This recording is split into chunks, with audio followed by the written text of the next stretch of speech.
Hola amigos, soy Joaquín, bienvenidos al podcast de Ayun. Y bueno, hoy nos acompaña, creo que vamos a comenzar una serie eh, de invitados relacionados con el cine. Y bueno, pues no podemos comenzar de mejor manera que con Tony Bestart. Tony, ¿qué tal? ¿Cómo estás? Hola, ¿qué tal? Gracias por invitarme. Pues bienvenido y muchas gracias a ti por la paciencia. Primero por aceptar los horarios y por aceptar también que hagamos algunas pruebas contigo. No te preocupes. Asumimos toda la responsabilidad Soy, nosotros de toda la tecnología, pero que nos has ayudado muchísimo a colocar los planos y todo. soy un buen conejillo de Ah, indias. sí. Pues muchísimas gracias porque además de amable lo pones todo muy fácil, te lo agradezco muchísimo. Tony, yo normalmente cuando hago o me toca a mí, porque vamos, somos varios los que podemos hacer los podcasts de Ayun, las entrevistas, a mí me gusta mucho aprovechar la oportunidad para hablar de la faceta creativa, de la persona. Bueno, pues podemos ver bastante de tu trabajo muy accesible en Amazon Prime, en Filmin. Supongo que en YouTube también habrá muchas cosas que puedes ver. Pero bueno, ¿me puedes hablar un poquito de cómo empieza todo? Porque partiendo de aquí de Mallorca y luego todo lo que has hecho. Sí, de hecho, no empieza realmente en Mallorca porque yo me fui a estudiar cine a Madrid en el año 96 y después me quedé unos añitos en Madrid y mis primeros cortometrajes los dirigí y produje en Madrid. De hecho, los dos cortos que de alguna manera lanzaron un poquito mi carrera como en ese momento cortometrajista, los hice en Madrid. Luego sí que es cierto que volví a Mallorca y, y los siguientes años, te hablo a partir de 2003 aproximadamente, estuve haciendo en Mallorca cortometrajes. Concretamente hice tres, digamos, dentro de un género que aquí en Mallorca se consideraba quizás un poco amateur, el género del cortometraje. Y mis cortometrajes en esa época, me acuerdo el primero que hice en el 2004, que era Niño Vudú, de repente movilicé un equipo profesional. Algunas personas eran de Madrid porque no había suficientes técnicos en Mallorca y conseguimos rodar, por ejemplo, un cortometraje en 35 milímetros, que era un formato que en Mallorca no se usaba porque no había. Entonces se grababa en esa época en vídeo, Eh, vídeo analógico. Analógico, Sí, sí, sí. sí. Entonces yo Cámaras conseguí donde metías directamente la la cinta cinta y todo grande. eso, claro. Entonces yo conseguí rodar ese corto en 35, era un corto, además que habíamos conseguido algunas ayudas, fuera de Mallorca incluso. Y entonces ahí empecé un poco a sembrar una idea de profesionalizar el cine en Baleares por parte de los que producíamos en Baleares, que en ese momento no había prácticamente nadie. Porque, por ejemplo, Agustí Villaronga, que era así el director de cine más conocido en esa época por todos nosotros, era un director que hacía ya 15, 20 años que estaba en Barcelona y de hecho su carrera la desarrolló en Barcelona, pero desde Mallorca no había nadie prácticamente. Entonces ahí arranqué. Al cabo de 2 años hago Equipajes, que es otro cortometraje también en esa idea de que fuera profesional. Y de hecho me nominan al Goya al mejor corto de ficción, algo que tampoco nunca había ocurrido en Mallorca, que un cortometraje producido en la isla y por un director mallorquín pues llegase a una nominación al Goya. Yo fui el primero que tuve esa nominación. Al año siguiente hago otro corto, en este caso documental, y me vuelven a nominar al Goya. O sea, ya eran 2 nominaciones seguidas al Goya. Y entonces en ese momento fue como, wow, Tony Bestart, el director mallorquín. Um, yo recuerdo la prensa de aquella época Es normal que se dejase llevar sí, porque no había, por la alegría, ¿no? claro, no había nada. Luego, gracias, hemos conseguido muchas más nominaciones con otros directores, incluso que han conseguido incluso el premio. Entonces, yo sí que me considero un poco el pionero en ese sentido, de al menos profesionalizar y que luego vienen los premios maravillosos. Es cierto que aparte que lo más llamativo son las nominaciones al Goya, pero es cierto que en esa época también, en esos primeros cortos, acumulé cientos de premios en festivales, tanto a nivel nacional y como internacional. Entonces me hice un poco un nombre dentro del género del cortometraje. Eso me ayudó quizás a encauzar mi primera película, que fue en el año 2010, El perfecto desconocido, que fue un poco la apuesta de largo, con mucha expectación, con lo cual tenía cierta presión, yo creo, al menos en Mallorca, porque claro, venía de el, pues bueno, el joven, en ese momento en la prensa ponía el joven director de Buñola. Ahora ya no me ponen el joven director, pero en esa época ponían joven director de Buñola Y entonces eso, pues claro, se levantó mucha expectación en la película. Que bueno, era una responsabilidad por mi parte. La película salió, pude ir a muchos festivales y bueno, a partir de ahí también me di cuenta un poco cómo funcionaba el negocio del cine, lo complicado que era además, sobre todo cuando saltabas al largometraje. Y por eso, desde el año 2000, desde el estreno de esa película, que fue en 2012, hasta la actualidad, lo que he ido haciendo ha sido compaginando bastante los trabajos de cortometraje, porque pensé que no tenía que colgar las botas en el mundo del corto. Entonces, como parte también, paralelamente, estaba dando muchas clases en diferentes centros formativos de audiovisuales en Mallorca, pues estaba todo el día en contacto con los nuevos cineastas, ¿no? Y esto también me daba como muchas ganas de seguir rodando. Entonces, entre la primera película y lo último que he hecho, que es una serie de ficción, he hecho 2 pelis más, en este caso un largo documental y otro largo de ficción, 2 series, pero a lo mejor 5 cortometrajes también, ¿no? Entonces, no he dejado el género del corto y he podido compaginar una cosa con otra. Y quizás en el mundo del cortometraje es donde me siento más libre hasta el momento. Entonces, bueno, no sé si volveré a hacer algún corto. Bueno, sí, volveré a hacer un corto. Os voy a confesar que voy a hacer un corto nuevo, en este caso del género de animación, que nunca lo he hecho y ahora estoy preparando uno. Vale, comienza en Barcelona, pero... Madrid. Perdón, en Madrid, pero aquí, ¿cuáles son los prolegómenos? Es decir, alguna cámara que puedas coger. No hablo de tópicos de tenía una cámara cuando era pequeño y ya rodaba. Lecturas, por ejemplo, me interesa mucho. Sí, no, mira, Influencias. bueno, te he contado un ¿Qué poco. hace lo que determine que digas, bueno, pues voy a dedicarme a Claro, esto y voy a eso y me voy a Madrid? claro, te he contado un poco desde el momento en Eh, el que empecé a estudiar cine, pero es cierto que hay ujú, unos previos sí. antes de eso, que fue primero mi cinefilia desde pequeño. Yo, el cine, descubrir la sala de cine y las primeras películas que vi de niño provocó una especie de fascinación por esa imagen en la pantalla y esa dentro de la oscuridad de una sala de cine. Y yo que venía además de una familia que no son nada cinéfilos, nada artistas, son 2 trabajadores, eran 2 trabajadores en ese momento.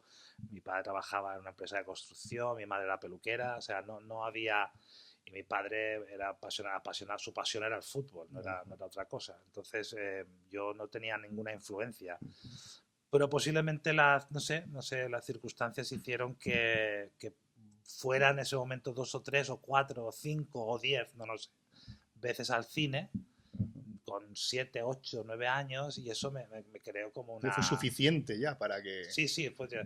Entonces, como pasaba mucho tiempo en casa, era un niño un poco así de estar mucho tiempo en casa, sí que salía a jugar, soy de un pueblo, con lo cual salía a jugar con mis amigos, pero también pasaba mucho tiempo en casa. Y mi padre, que no sé por qué, compró un vídeo en el año, quizás ya era el año 80, y fue el primer vídeo yo creo que alguien compró en el pueblo, porque era un vídeo Sistema 2000. Sí, de hecho, sí, claro, estaba el beta, el Beta VHS y el y el 2000. Entonces 2000. tenía un vídeo de 2000 que era Sí, así, era era enorme, enorme, era una sí, sí. cosa... Creo que puede ser que tuviese el que tenía más calidad de todos. No Sí, sé. tenía mucha calidad y podía grabar por las 2 cintas como, Sí, como la sí, cinta sí, de sí. cassette, por Sí, las sí, dos le dabas la caras, vuelta. era genial. Y solo había un videoclub en Sí. Palma que tenía películas 2000, porque luego enseguida llegó el VHS y lo Se desbancó. impuso, digamos, en todo por... Pero veníamos de vez en cuando a Palma y alquilábamos un montón de pelis. Entonces yo me tiraba fines de semana entero dentro. Y cuando ya salió el VHS y además abrieron un videoclub en mi pueblo, entonces yo era cliente Es que te... fijo. Fijo, estaba todo el día en el videoclub, todo el día viendo pelis en casa, no dejaba de ir al cine y así, bueno, yo no, era una cosa inexplicable. Empecé a comprar también muchas revistas de cine en esa época, te hablo de cuando tenía 12, 13 años, ¿no? Empecé no sé, a empaparme de cine y cine. Y entonces no fue hasta que tenía 18, 19 años que desempolvé una vieja cámara de Super 8 que tenía mi padre, pero que mi padre se la había comprado para grabar las vacaciones. De Sí, hecho, solo sí, la sí. utilizó 2 veces. Esa cámara estaba nueva. 2 vacaciones que tuvimos que grabó 4 cosas y ya la dejó en un armario. Entonces estaba nueva y esas cámaras, si no, la verdad es que se conservan en general muy Ajá, bien porque es un sistema muy analógico ajá, y, sí. y unos mecanismos como muy... Y entonces dije, oye, ¿por qué no hago ¿por qué no hago algo con esto? Ya existía el vídeo, te estoy hablando del año 91, 92, ya existía el vídeo, pero yo, la cámara de vídeo. Pero me gustaba esa idea de... Entonces me fui a Casaplanas, creo. No, Casaplanas no, era esta tienda que había de fotografía a la Plaza Santa Eulalia, no recuerdo cómo se llamaba. No me acuerdo. Pero era, ¿Julia? No. Sí, tenían carretes en esa época. Sí, y tenían cartuchos de Super 8 aún. Entonces compré varios y grabé un cortometraje, así en plan super amateur. ¿Lo planificabas mucho? Porque el tema de editar debía ser complicado con las cintas. ¿O hacías una planificación o era plano secuencia? Eso siempre me ha parecido, porque ahora es muy fácil, incluso con el teléfono editarlo. Era surrealista. O sea, yo grababa en Super 8. Se mandaba a revelar, esperabas claro. Alemania, ya no se revelaba en España, entonces tardaba una semana y media en llegar y te traían ya los rollitos revelados. A veces alguno estaba velado. Claro. Todo lo que habías hecho. y luego yo tenía una cortadora y empalmadora. Y entonces me acuerdo, el primer corto lo edité con una lupa mirando en la ventana donde tenía que cortar, marcaba y me iba ahí y cortaba y empalmaba. Y así monté. ¿Y la música y todo ese tipo de...? No, y la música era mudo. Era mudo. O sea, es decir, era mudo o grababa, creo que en este corto en concreto, como yo tocaba el teclado, ¿sabes? Entonces empezaba a tocar el teclado. Entonces a lo mejor algún pase que hizo a mi familia. Sí, la ambientabas. Yo le puse la música en directo. Vale. Bueno, vamos a irnos un poco más. A mí me ha gustado mucho este viaje y no está tan lejos para que veas la evolución. Y por eso te preguntaré ahora qué crees que va a pasar dentro de los 10 próximos 15 años. Evidentemente, inteligencia artificial y cualquier otra cosa. Vale, te vas a Madrid. Me interesa mucho también. ¿Ser de Mallorca influye mucho a la hora de contar las historias? ¿Tú crees que te ha afectado muchísimo? ¿O llegas allí y te conviertes en por decirte algo así, estandarizas tu mentalidad con los demás madrileños o las personas que han viajado a Madrid para hacer cine? Bueno, no, yo creo que el hecho nos da una visión distinta, el hecho de ser de Mallorca, ¿no? Nos da quizás una perspectiva, sobre todo del mundo, distinta a los que estaban en Madrid ya estudiando allí. Es distinto, aunque nos une un poco a todos la pasión por el cine. Lo que sí yo creo que en mi caso la propia fascinación que tenía y la propia ilusión que tenía por el cine y por el hecho de que vivía en un sitio donde no había cine, ahora sí que a lo mejor estamos un poquito más acostumbrados a ver algún rodaje por Mallorca, pero en esa época no había ningún rodaje en Mallorca, ni había nada que se pareciera a ello. Entonces creo que esa especie de fascinación por los rodajes y por el mundo del cine que sí provocó que muchas de mis películas, cortos, si buscamos algún elemento común, es que hablo en muchas de ellas del cine dentro del cine. Desde esa visión casi mitómana, cinéfila del propio cine. Entonces tengo varios cortometrajes y varios documentales que tratan del cine. De hecho, la próxima película que estoy preparando trata también del cine y el próximo corto también trata del cine. Entonces, es un elemento común y posiblemente esa especie de fascinación y de idealización del cine que tenemos desde sitios donde quizás nos sentimos un poquito alejados de todo, como puede ser Mallorca, ¿no? Como puede ser una isla.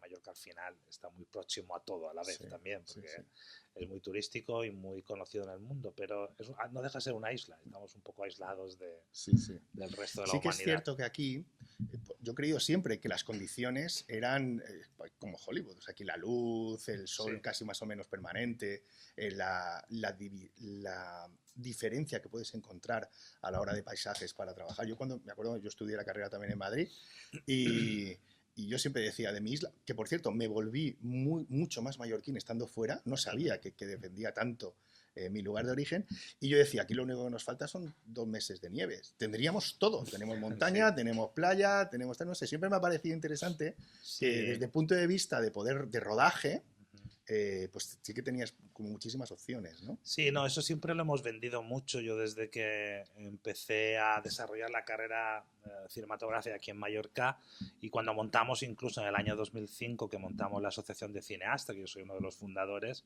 nuestra idea era precisamente para defender Mallorca como plató natural, como un sitio donde podemos rodar, donde podemos contar todo tipo de historias, porque lo tenemos todo muy cerca y muy a nuestro alcance. Al fin y al cabo, lo que tú dices, nos falta eso. Bueno, y lo tenemos a veces incluso, sí, ¿eh? sí. Te vas a según qué día de enero, febrero al Puigmayor, Sí, sí, pues puedes encontrar nieve, ¿no? Pero sí, tenemos muchos paisajes distintos, montaña, playa, una ciudad sí. cosmopolita. Todo esto hace que sea muy fácil, porque imagínate, si estás rodando en Madrid y quieres rodar en la playa, tienes que hacerte mínimo 350, 400 kilómetros. Claro, Y quieras o claro, no, a sí. nivel logístico, a veces eso complica un poco. Entonces Mallorca tiene ese aliciente. Entonces, sí que yo quizás es lo que también ha provocado que intentase siempre producir todas mis obras desde Mallorca y en Mallorca, además, ¿vale? Entonces, porque eso al final, como son obras o producciones que al final nos tenemos que ajustar también, por otro lado, a los presupuestos que manejamos aquí, que son ligeramente, por no decir drásticamente, más bajos que los que se manejan a lo mejor en otros lugares, no nos queda más remedio que entonces aprovechar las ventajas que son esas. Es decir, pues que puedo rodar en la montaña y luego pasar a la ciudad en cuestión de 15 minutos. Vale, hablemos un poco de tu proceso creativo. Aquí Sí. han pasado por ahora a 3 autores que han escrito, escritores. Contigo espero que iniciemos una serie de cineastas. Háblame un poco de tu proceso creativo. ¿Tú escribes, diriges, saltas de un espectro a otro, cortometraje, documental, largos, e incluso vas a probar animación ahora? Cuéntame un poco de dónde sale toda esa inquietud y cómo empiezas a trabajar. Bueno, yo sí que es cierto que normalmente la parte o sea, una película se empieza evidentemente por una idea y luego por un guión. El tema brainstorming, todo lo que es esto, el tema este de buscar ideas es quizás de las cosas que se me da mejor. Intentar encontrar esa idea que me motive todo parte mucho de la inquietud. O sea, yo creo que, y eso decía mucho a mis alumnos, tenéis que ser inquietos, buscar cierta inquietud, porque si no es difícil encontrar historias, o porque muchos me decían, es que no me vienen ideas a la cabeza. Observa a tu alrededor, ¿sabes? Hay muchas cosas que te pueden llevar a una idea. Entonces, yo en eso sí que soy muy inquieto. Soy muy observador, las cosas que pasan. Si leo algo en la prensa o en internet, digo, hostia, esto puede ser una buena premisa para una idea. Entonces intento buscar esa idea. Luego sí que es cierto que en el proceso creativo de la escritura del guión, ahí quizás es donde yo me apoyo más siempre en otras personas que colaboran conmigo. Sí que es cierto que he escrito, de hecho la próxima peli el guión es totalmente mío, hay varios cortometrajes en que yo he escrito el guión, pero en la parte de la escritura siempre he buscado el apoyo siempre de personas, en este caso casi siempre con la misma persona, que es un guionista de Madrid, muy amigo mío, que es Arturo Ruiz, que desde el año 2000 colaboramos mucho en todos mis proyectos y yo en los suyos. Entonces, él suele estar en muchos de mis trabajos como co-guionista y algunas veces como guionista único. Pero solemos coescribir. Yo siempre recomiendo que se coescriban guión porque está muy bien tener una partida de ping-pong a nivel creativo y de ideas con otra persona para desarrollar un proyecto. Luego sí que es cierto que luego ya me quedo un poco solo ante el peligro en el desarrollo de la propia película, desde la fase de preproducción, donde buscamos localizaciones, actores, toda la fase de preparar la visualización, la puesta en escena de la historia. Y luego sí también hay una cosa que hago muy en solitario desde hace años, que no lo hacen todos los directores, que es la edición. En eso sí que yo no es que no me guste trabajar con un montador, de hecho me gustaría mucho trabajar con un buen montador, pero no he encontrado a gente quizás que yo me sienta cómodo a mi lado en Mallorca en ese sentido, entonces no me ha quedado más remedio que montar y editar. Y yo le dedico muchas horas al montaje, horas que a veces un montador no me podría seguir porque son horas intempestivas en la noche, en la que me viene una idea y empiezo a montar y en mi casa. Y entonces yo creo que desde prácticamente desde el año 2016, todas las cosas que he hecho las he montado yo. Desde cortos, series a pelis. ¿Dónde te encuentras más cómodo? No sé si era un tópico, no sé si es verdad, pero Hitchcock decía que una película se hacía 3 veces, cuando la escribes, cuando la Sí, ruedas y es cuando la cierto, y es montas. cierto. ¿Tú dónde te sientes más cómodo de las 3? Yo me siento muy cómodo en el rodaje. El rodaje es un sitio donde me siento un poco en mi salsa, ¿no? Es decir, hay directores que odian los rodajes, que no, a mí me encantan, porque es un momento donde no es un proceso creativo individual, creo que ahí nos juntamos muchas mentes, que trabajamos todos a favor de obra, esa es la idea siempre, a favor de dar lo mejor de cada uno. Mucha gente, mentes inquietas, desde los actores, desde el director de fotografía, el director de arte, todo eso creo que es, no sé, y aparte tienes mucha acción, o sea, es decir, estás ahí todo el día a tope y estás muy activo. Aunque también, para nada desdeño la parte creativa del guión, que me encanta también llegar a esa idea, y sobre todo la edición y postproducción, que también es un sitio que yo me siento cómodo en general en casi todas. Sí, vale, vamos a tener que quedar más veces. Y para que nos cuentes muchísimas más cosas, porque tengo tantas preguntas, pero me gustaría despedirme con que hemos hecho un recorrido maravilloso, a pesar de lo relativamente cerca que es eso, que son 20 y pico años, pero ha pasado de Super 8. sí. La curva yo creo que ha sido bastante rápida a la hora de pasar, supongo, a digital, por editar tú mismo, todo eso.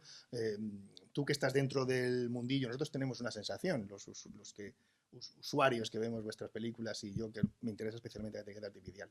Pero ¿qué crees que nos espera dentro de los próximos 10 años? No necesariamente tiene que ser inteligencia artificial, pero ¿cómo va a ser esa curva hacia arriba? Si va a ser rápida o no y qué va a cambiar en el panorama. No, la curva va a ser muy... Ya es la curva, ese es el problema. No lo sé, habrá que legislar, creo yo. Habrá que legislar un poco, sobre todo a nivel del uso de la inteligencia artificial digamos, en los aspectos creativos. Yo creo que la inteligencia artificial se debe usar, pero bien usada. ¿Vale? El problema es que pueden aparecer estafadores de la inteligencia artificial, artistas estafadores de la inteligencia artificial, y ese es el gran handicap que nos podemos encontrar con todo esto. Yo creo que si la utilizamos inteligentemente, nunca mejor dicho, puede ser una herramienta. Yo la he utilizado en la última producción que hice y ha sido para mejorar, pero el producto original es humano. Son personas que desde su capacidad intelectual, artística, sensitiva, han creado cosas. Luego le hemos dado una mejora. Entonces, para eso está, yo creo que la inteligencia artificial en el cine, para buscar es poco esa mejora, pero no podemos basarnos en ella para construir historias, porque ahí estamos completamente en manos de algo que no es real, al fin y al cabo. Entonces, esos sentimientos, esas sensaciones, esa corporeidad que le damos los artistas o las personas que estamos detrás de una película, no es lo mismo. Al fin y al cabo, yo creo que... Por eso te digo, creo que será importante que la controlemos y la usemos inteligentemente. Vale, ahora te prometo que ya para terminar. Lo que pasa es que me van saliendo más cosas, pero bueno, tú que eres un ejemplo de alguien que nace en un entorno donde normalmente no acabaría siendo director de cine, que los medios no estaban disponibles. Tú haces un pequeño descubrimiento, sigues el camino que bueno, pues te lleva a Madrid, que ahí es donde evidentemente puede ser que ya tienes más posibilidades de hacer cosas. Una persona que ahora se encuentra con todas las posibilidades en el sentido de que, yo supongo que tú cuando viajaste a Madrid, te coges un avión, te vas fuera de tu casa, sí. Hoy en día es mucho más rápido todo. Una persona que nace, te pongo en Mallorca porque somos donde estamos aquí, una persona, en un sitio y en una familia que no es lo convencional del cine, pero que quiere ser cineasta, que descubre todo eso. ¿Qué consejos les darías para que empiecen a caminar? Esto es una cuestión de crearse un nombre y luego contactos, es una cuestión de hacer muchísimo trabajo, explorarte a ti mismo. Yo creo que explorarte a ti. Primero saber hasta dónde puedes llegar, porque ahora lo tienes mucho más fácil. O sea, yo en ese momento, fíjate, cogí una cámara de Super 8 y cortaba el negativo, el positivo en la ventana. Entonces creo que en este caso, ahora que tenéis, que la gente incluso con un móvil puede hacer virguerías, creo que es importante saber hasta dónde puedes llegar creativamente. Y eso ya lo puedes demostrar. Entonces, si tú creativamente ya tienes esa capacidad y la demuestras con estas herramientas que tienes a tu mano, y realmente lo que cuentas es bueno, va a poder salir mucho más fácil. Tienes redes, tienes una forma de llegar a más gente, y yo la explotaría, evidentemente. Y el que vale, vale. O sea, es decir, está claro. Ahora bien, también está, yo creo que tienes que formarte, tienes que, sobre todo, ver mucho cine. Es importante eso. Las nuevas generaciones ven mucho producto, Ajá. porque estamos constantemente intoxicados de productos, uno tras otro, productos. Es decir, te pones la tele y tienes 40.000 plataformas, y ya se ha perdido ese ritual de la semana que viene estrenan esa peli, vamos a verla todos y a disfrutar de ella. A lo mejor luego es una mierda, pero bueno, vamos a Sí, verla, sí, ¿no? sí. Vamos a esperar la siguiente. Ahora todo lo tienes al instante, que por un lado está muy bien, pero por otro lado te puede intoxicar de alguna Sí. manera y no saber ver qué es lo bueno o diferenciar lo bueno y lo malo. Entonces es importante que vean cosas, pero también que tengan su criterio, sus inquietudes, y sobre todo que tengan ideas, ganas de contar historias, porque al final somos contadores de historias, los cineastas, al igual que un escritor, al igual que incluso un músico. Entonces somos contadores de historia, entonces lo importante es que tengas historias que contar. Estando en el autobús toda tu vida mirando el móvil, caminando por la calle mirando el móvil, son otros que te están contando historias. Tienes que de vez en cuando levantar la cabeza del móvil y observar a tu alrededor, donde te van a inspirar muchas cosas para contar esas historias. Muchísimas, muchísimas gracias, Tony. Quiero darle también las gracias a Paco Chinchilla, que es el que ha hecho posible que vinieses. También darle las gracias a Paco porque me ha cedido la oportunidad de ser yo el que te entreviste. Paco es maravilloso, aparte fue alumno mío, tiene un gran talento, una gran energía para todo esto. Yo también se lo quiero agradecer. Y vamos a emplazarte para otro día y que te hagan la entrevista, porque estoy seguro que podemos explotar muchísimas otras facetas que tienes y que seguro que desde otro punto de vista las podemos ver mucho mejor. Y muchas gracias también por la paciencia que has tenido a la hora que hemos preparado todo y por la facilidad que pones a la hora de ser entrevistado. Muchísimas gracias, Tony. Nada, gracias a vosotros.